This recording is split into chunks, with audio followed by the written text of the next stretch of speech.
dia, Jornal Somos. Eu queria saber qual a diferença entre apuração e pesquisa. Olha, a pesquisa ela é conduzida por institutos de estatística, de pesquisa, né? O IBOP, por exemplo, Instituto Brasileiro de Pesquisa e Opinião Pública e Estatística.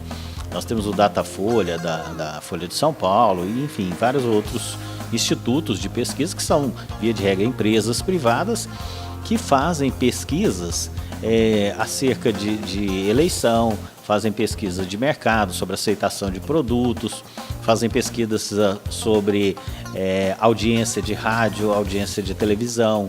Então, essas empresas, elas, usando métodos estatísticos, elas calculam a projeção de votos de um candidato. Aquilo que, de acordo com a projeção estatística, a quantidade de votos que o determinado candidato, ou partido, ou coligação, deva ter numa eleição. Agora, a apuração é aquilo que efetivamente resultou da urna, né? São os votos que efetivamente o candidato recebeu, o candidato, partido ou coligação recebeu do eleitor, né? Aí é que já estão deduzidos os votos brancos e nulos e, claro, as abstenções, ou seja, a abstenção é aquelas pessoas que nem foram votar. Olá, equipe do Jornal Somos.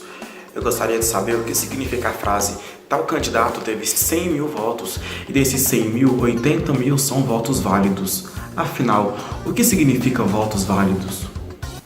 Primeiro, isso é projeção, isso se dá em pesquisa eleitoral, né? Faz-se a pesquisa eleitoral e diz que o determinado candidato tem tantos por cento de intenção de voto geral e tantos por cento sobre votos válidos, que normalmente diferencia o percentual. Por quê? Porque os votos válidos são aqueles considerados os votos totais menos os brancos e nulos, né? Então, votos válidos são aqueles que foram efetivamente destinados a candidatos, né?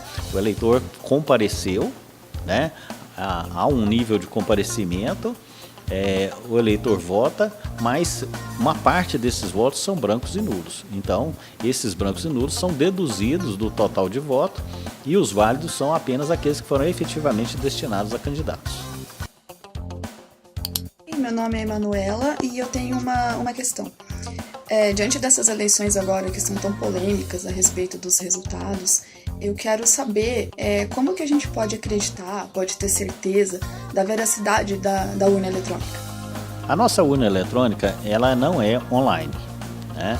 Ela é um terminal que apura o voto, ela faz a contagem do voto ali de momento e ela não está online. Então ela não é passível de ser hackeada, não há como um hacker entrar nela.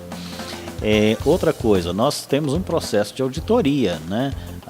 No dia que nós fazemos a carga e lacre das urnas, nesse dia também é feita uma auditoria, né? A presença do juiz eleitoral, do Ministério Público Eleitoral, ordens dos advogados do Brasil, fiscais dos partidos, enfim, é aberto ao público, né? Então, nós fazemos a auditoria da urna e isso dá confiabilidade ao sistema. Eu sempre comento que o nosso dinheiro, né, aquilo que o ser humano guarda como o maior valor, que é o dinheiro, né, no sentido econômico, ele está hoje, a maior parte, em código binário, né? Ele está nos sistemas de informação dos bancos. É mais fácil, às vezes, você sofrer uma fraude se utilizando de um caixa eletrônico, né?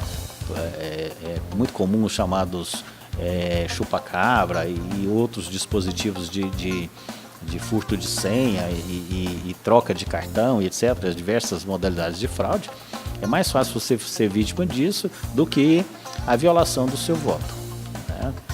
Então, a nossa urna é confiável. E, assim, só mais uma questão é que em todo esse processo eletrônico, desde 96 nós temos votações eletrônicas no Brasil, e eu faço eleições desde 2002, eu tenho feito eleições, nós não tivemos nenhum fato comprovado de fraude na urna eletrônica. E quando nós tínhamos voto de papel, comprovadamente nós tínhamos fraudes e em grande quantidade. Quem não votou no primeiro turno, vai poder votar no segundo? Sim, eu até havia dado essa informação errada num questionamento, mas pode votar sim no segundo turno.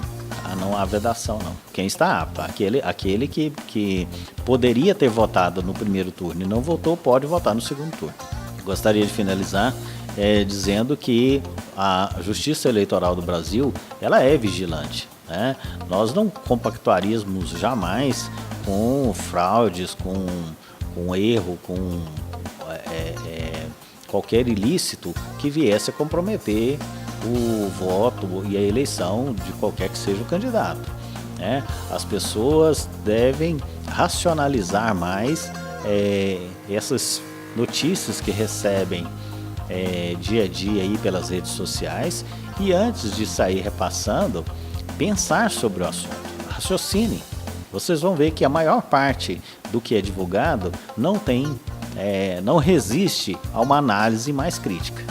Então, em nome da Justiça Eleitoral aqui de Rio Verde, né, claro que eu não posso falar em nome do país, mas eu posso afirmar que não há juiz no Brasil que compactua com esse tipo de situação. Inclusive, houve um fato até que foi noticiado na imprensa nacional, um juiz lá em Brasília que planejava sequestrar uma urna e esse sujeito está afastado da jurisdição, foi afastado pelo CNJ. Então a justiça não compactua com esse tipo de procedimento.